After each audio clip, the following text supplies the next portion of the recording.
Bom, deputado, eu gostaria de ouvi-lo um pouco sobre essa questão do STF, esse protagonismo que o Supremo tem, principalmente no que diz respeito a uma área que é a formação do senhor, que é jornalista, não é? A gente sabe que o Supremo tem insistido muito nessa pauta da regulamentação da lei de fake news e que isso é muito controverso, uma vez que esbarra muitas vezes na liberdade de expressão e no exercício da liberdade de imprensa, que é essencial para a democracia. Por outro lado, a gente tem uma legislação, né, o próprio Código Brasileiro de Telecomunicações, que é bastante desatualizado, não é? Como a gente consegue, qual a visão do senhor, compatibilizar uma possível regulamentação no sentido de atualizar a legislação existente, sem que com isso seja, digamos assim, tomado por uma questão ideológica e que isso represente muitas vezes um cerceamento à liberdade de expressão e principalmente à liberdade de imprensa? Eu até aproveito que a Samantha tocou nesse ponto, porque eu separei um trecho de uma entrevista que o senhor deu há algum tempo, que o senhor menciona o seguinte, abre aspas, censura pode acontecer se a gente deixar o STF legislar no nosso lugar. Aí pode ver, o chicote pode estar lá. Exatamente, porque quando chega no Supremo é porque já está no extremo, é porque o Congresso se acovardou e não legislou.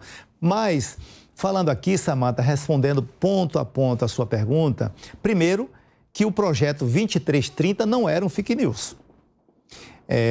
Foi um momento ideológico. Criou-se esta fantasia que era fake news. Fake news é o que aconteceu. Eu sou vítima de fake news. Vários momentos. Eu estive em uma pauta, uma época, a pedido do presidente Bolsonaro. Eu estava numa pauta que ele falou, Cezinha, cuida disso. E eu fui cuidar. E ali alguém distorceu o que estava acontecendo e foi lá no YouTube, no Instagram, no Facebook, nas redes sociais. E deu uma pancada muito grande em mim que refletiu na minha eleição. Então, entre outros fake news contra mim. Agora... Quem distorceu a proposta das fake news? Aí ninguém sabe, porque não tem lei. Nós não sabemos. Alguém pode falar que você falou alguma coisa amanhã e aí você não sabe quem foi, porque não tem o IP, não tem uma responsabilidade. Você, eu, ela, vocês aqui, tem uma responsabilidade quando nós falamos através do rádio e da televisão. Por isso que eu valorizo muito o rádio e a TV. Porque se nós falarmos algo que não é verdade, o mínimo é se retratar. O mínimo. E se além de se retratar, você tem uma responsabilidade jurídica se você ferir uma pessoa. Você pode levar um processo, porque... E a rádio e televisão nunca passou fome por isso, não. O jornalista nunca passou fome por isso, não. É cumprir a regra, é se preocupar com o ser humano lá na ponta. Se fosse você, se fosse o outro. E na rede social não tem limite. Você põe um pano na frente e fala e daqui a pouco dá não sei quantos mil likes. Mas você acha que o Congresso está fugindo desse debate? O Congresso fugiu naquele momento, porque ficaram com medo dos likes, ficaram com medo das lacrações. O Congresso fugiu, se acovardou, o Congresso se acovardou. Eu sou um deputado eleito por um grupo de direita, a minha igreja me elegeu para fazer política do bem, não para se acovardar. O meu líder disse para mim, Cezinha, aquilo que for correto, vote, na dúvida, seja conservador. Aquilo que for correto, construa. Então, essa questão do 2630, o texto, de fato, estava como todos os outros textos. Ruim. Um texto sempre começa ruim. Todos, nunca...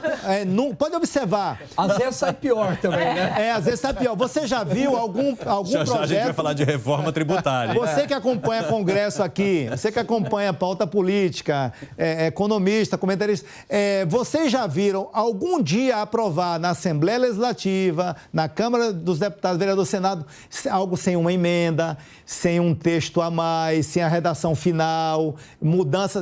Sempre na Câmara, por exemplo, é destaque. Às vezes tem 50 destaque.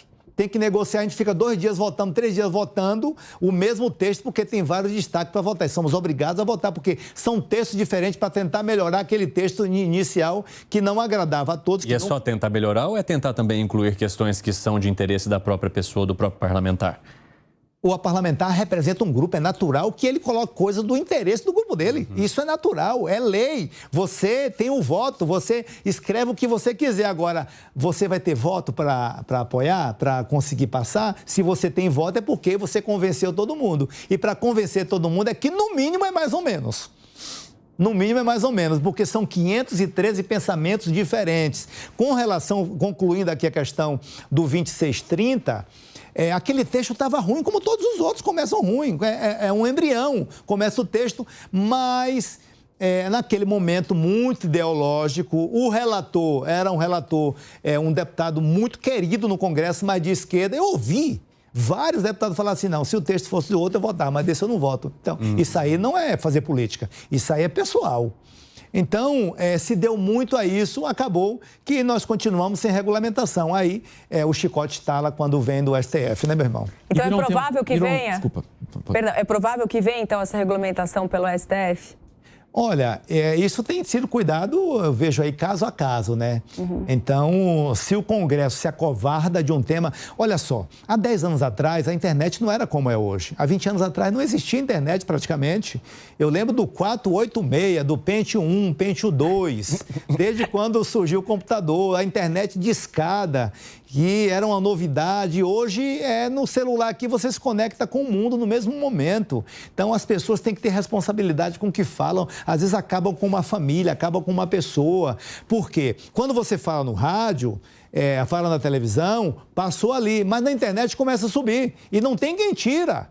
Não consegue tirar. As plataformas, cadê as plataformas? Agora, deputado... Cadê as operadoras para se responsabilizar pelo que está ali? Então, o mal já foi feito, não tem para quem reclamar. Não tem a quem reclamar. É como a Itaipu, vai reclamar para quem? Não tem para quem, não tem. Mas o partido do presidente Jair Bolsonaro, com o qual o senhor é muito alinhado, criticou muito esse projeto que o senhor está defendendo aqui, dizendo que seria um PL da censura. Cada um tem o direito de falar o que quer. E no Congresso, no Parlamento, que é falar, conversar, dialogar, discutir, você aprende a respeitar as opiniões. E como eu disse aqui em outra pergunta, numa resposta, existem os deputados os senadores que trabalham com a rede social. Então, é natural defender de outro jeito. Então, é extremamente natural. Eu não tenho dificuldade nenhuma em ser contra ou a favor em qualquer tema que seja para alguém que usa um telefone. Não tenho dificuldade. Tem uma fila aqui do Matos e do Acácio. Quem quer primeiro? Eu só queria, só nesse tema, o senhor acha que a direita, de fato, né, ela está mais acostumada, ela aprendeu a manejar, de fato, a rede social muito mais do que a esquerda, e isso faz com que haja todo esse entrave hoje e a esquerda queira bloquear mesmo? A esquerda não quer bloquear porque eu percebo isso. O que está na imprensa talvez não é tudo aquilo que está ali no bastidor. Eu respeito, a minha vida inteira foi na imprensa, então eu respeito por demais e defendo de unha e dente o jornalista, o apresentador e assim sucessivamente. O locutor de rádio, o locutor de rodeio, eu defendo mesmo porque, inclusive eu sou o maior defensor do rádio no Congresso Nacional, defendo mesmo porque eu acho que o rádio dá início a tudo isso. E é a locução de verdade, a interlocução de verdade com a dona de casa lá na ponta, aquela que paga a conta, aquela que faz a comida, aquela que cuida da casa, aquela que cria, e assim sucessivamente. E por isso eu defendo. E quando... fugiu o que você perguntou. A esquerda... Da esquerda. E quando dizem que a esquerda tenta manipular para não aprovar, a esquerda também tem se sentido prejudicada em muitos momentos. E a esquerda também faz fake news. Assim como a direita fez muito fake news. Eu acho que essa pauta cresceu muito, se deve ao presidente Bolsonaro de ter acordado um leão adormecido. Ele falou, olha, a internet pode acontecer aqui. E foi lá e nós tivemos um presidente de direita. Eu acho que depois da democracia, depois dos militares, o primeiro presidente de direita que nós tivemos foi Bolsonaro. Porque Fernando Henrique, ele era PSDB, mas é um PSDB esquerda. Isso eu falo publicamente, não tem problema nenhum em falar isso. E os outros, vê ali, o outro governo diz que o Bolsonaro vem de direita, de verdade, e nós não conseguimos aproveitar esse momento para ficar aí 16 anos, mudar uma ideologia para as nossas crianças, para fazer um concurso e colocar naquele concurso para a educação, para a saúde, pessoas que é do nosso pensamento.